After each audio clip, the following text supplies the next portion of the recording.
법무법인 소담 형사 전문 변호사 김기범입니다. 이번에는 피해자 입장에서 허위사실, 적시 명예훼손죄를 중심으로 생각해 볼 점들을 설명드리겠습니다. 첫 번째는 공연히 사실이나 허위사실을 적시해서 명예를 훼손하는 경우에 일반적인 기본적인 명예훼손죄가 있고요.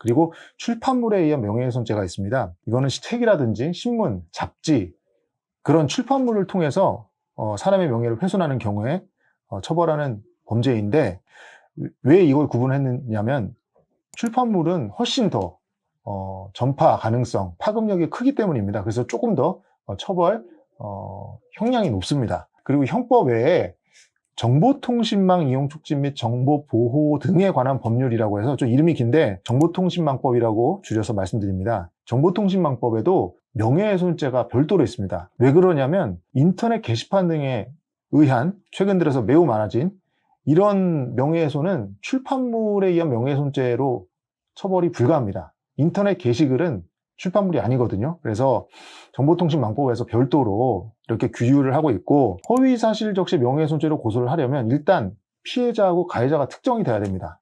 근데 보통 인터넷으로 명예훼손 피해를 입으신 분들 보면 가해자 실명이 안 나오는 경우가 많습니다. 아이디라든지 닉네임 이것만 알고 있는 경우가 많습니다. 그럼 어떻게 할까요? 일단 고소장에는 성명불상자로 기재를 합니다. 그리고 이후 경찰 등 수사기관에서 해당 그 게시글이 올라간 플랫폼, 네이버라든지 카카오, 다음 카페죠. 그런 곳의 서비스 업체에다가 사실조회 공문을 보낸다거나 아니면은 압수수색을 하는 방식으로 해당 게시글이나 댓글 또는 컨텐츠를 올린 주체의 IP 주소를 특정을 하는 방법으로 가해자를 특정하게 됩니다. 그 IP 주소를 알면은 집 주소를 알 수 있고, 그 집 주소에 살고 있는 사람을 특정할 수 있게 되는 셈이죠. 그 다음으로 이제 해당 표현이 이제 허위 사실을 적시했는지를 살펴야 되는데, 이 허위 사실은 공연이 이루어져야 됩니다. 공연이라는 말이 불특정 또는 다수인이 인식할 수 있는 상태로 퍼질 수 있는 가능성이 있어야 됩니다.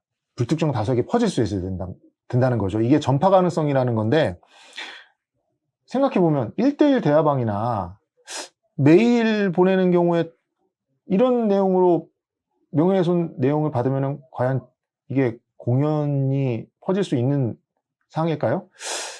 우리나라 판례에서는 1:1 대화도 또는 메일 등에서도 전파 가능성이 있으면 명예훼손이 성립한다는 판례가 있습니다. 그래서 이게 일반적인 상식하고 조금 다를 수가 있습니다. 반대로 특정한 개인이나 소수에게 사적으로 정보를 전달하는 경우에는 또 공연성이 부정되는 경우도 있습니다. 그래서 이 부분들은 좀 조심해서 다뤄야 됩니다. 그래서 전문가들에게 이런 부분들은 좀 의뢰를 해서 살펴야 되는 부분들이 있고, 그 다음에 가장 중요한데 사실의 적시라는 부분, 허위 사실을 적시해서 명예를 훼손한다 할 때 사실 적시, 이게 정확히 무엇인지 중요합니다. 이게 유죄냐 무죄냐를 가르는 가장 핵심적인 부분이라고 저는 생각을 하는데, 우리 법원에서는 사실의 적시란 가치 판단이나 평가를 하는 게 아니라 구체적인 사실관계에 대해서 보고라든지 진술을 하는 걸 의미한다고 합니다. 쉽게 말씀드리면 의견 표명이 아니라 어떤 구체적 사실관계가 있다, 이런 진술이 있다 라고 딱 잡아서 하는 거를 사실의 적시라고 합니다. 그러니까 단순한 의견 표명이면 이건 죄가 안 됩니다. 그 내용이 또 증거로 입증이 또 돼야 됩니다. 이게 진술이 사실이냐 또는 의견이냐를 판단하는 게 필요한데, 판례에서는 해당 표현이 통상적 의미에서 그리고 입증할 수 있는지에 따라서 또는 또 문맥도 있고요. 또 사회적인 그리고 또 상황도 있습니다. 그 표현 자체가. 그래서 여러 정황을 좀 고려해서 이게 사실을 적시한 것인지 아니면은 그냥 단순한 의견 표현에 불과한 것인지 그것을 이제 가르게 됩니다. 그리고 또 이러한 사실의 적시는 구체적이어야 됩니다. 모호하면 안 됩니다. 그래서 구체적인 사실이 직접적으로 명시가 되어 있는 것은 아니더라도 적어도 어떤 표현에서 그러한 사실이 곧바로 유추될 수 있을 정도는 되어야 명예훼손죄가 성립한다고 봅니다.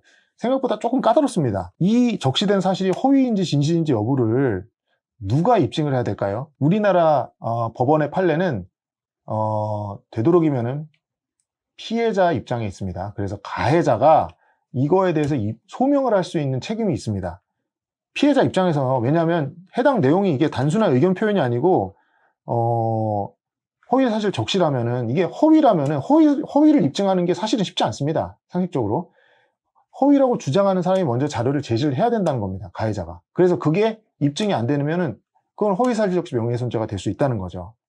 자, 정리합니다. 피해자 입장에서는 해당 내용이 단순한 의견 표현이 아니고 구체적이면서도 어떤 그 발언 내용이 증거가 좀 부족하다, 모호하다, 그런 허위사실로 보인다면 이거는 허위사실 적시 명예훼손죄로 고소를 할 수 있는 경우가 되는 겁니다. 이상과 같이 이제 명예훼손에 대해서 여러 가지 이제 쟁점들 중에서 좀 간략하게 몇 가지만 제가 살펴봤는데요. 명예훼손 피해를 입었거나 또 가해자로 몰린 상황이 있다면 일단은 해당 게시글을, 해당 동영상을 캡처 또는 다운로드 받으셔가지고 증거를 확보하신 다음에 전문 변호사에게 상담을 받으시기 바랍니다. 저희 법무법인 소담으로 연락 주시면 제가 상세히 좀 살펴드리고 최대한 도움 드리겠습니다.